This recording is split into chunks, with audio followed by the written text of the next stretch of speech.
Last week, a big story in the news was the earthquake in Alaska. And the most prominent photo, if you just go through social media accounts and look for photos or videos of the earthquake in Alaska, the most prominent video is a video of a car as it's driving down the road and the road around it collapses. There are places where you can see the road ahead of you, and then all of a sudden the road's not there and the car in front just literally disappears out of sight. That's frightening if you're the driver behind them.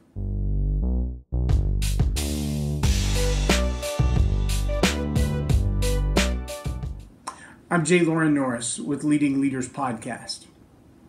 Leaders have this expectation, an expectation not only of themselves, but of all the people around them to be aware of coming changes, to be ready for whatever's coming next. The old Boy Scout motto, be prepared. The soldier's motto is to be prepared. A SWAT team doesn't just look to what they know to be happening, but what could be happening. Every possible scenario is running through their head when they're getting ready for an op. The same thing with a SEAL team, or as I was a firefighter. We know that there are predictable things that will happen in a fire. We also know there are unpredictable things that will happen, like a hidden propane tank in the garage that no one knew was there could explode, or the part of the roof could cave in because there's actually more weight up there in a certain space than we thought there was, or you could be trapped inside the building when it falls in certain places that prevent you from exiting.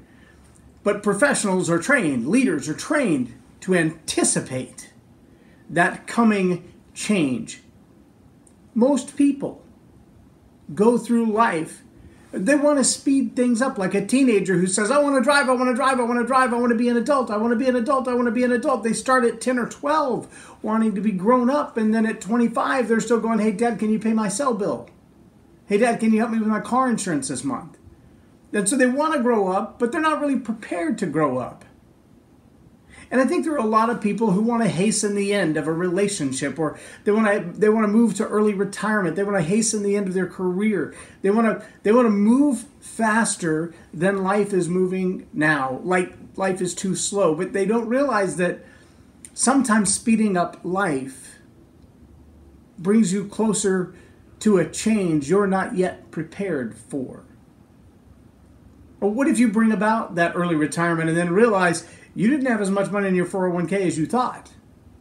Or we have another dip or recession like we did in 2008, where people who had a couple of $1 million in their retirement account suddenly had $200,000 in their retirement account. Not only could they not live for the next 50 years on it, they couldn't even pay off their house now.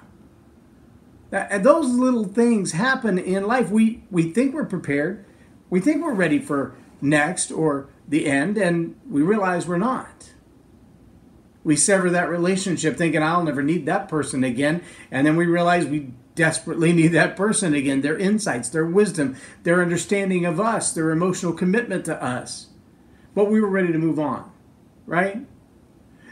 See, it's a common thing in human nature to want to move toward the next thing, to speed up to the next thing, to be ready for the next thing. And yet we're not truly prepared for the next thing.